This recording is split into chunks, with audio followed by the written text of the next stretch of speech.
In the forest deep where the trees stand tall, hops a little frog, both big and small.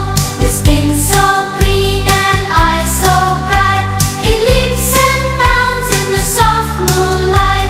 Among the leaves it finds its place. With a croak and a leap, it sets the pace.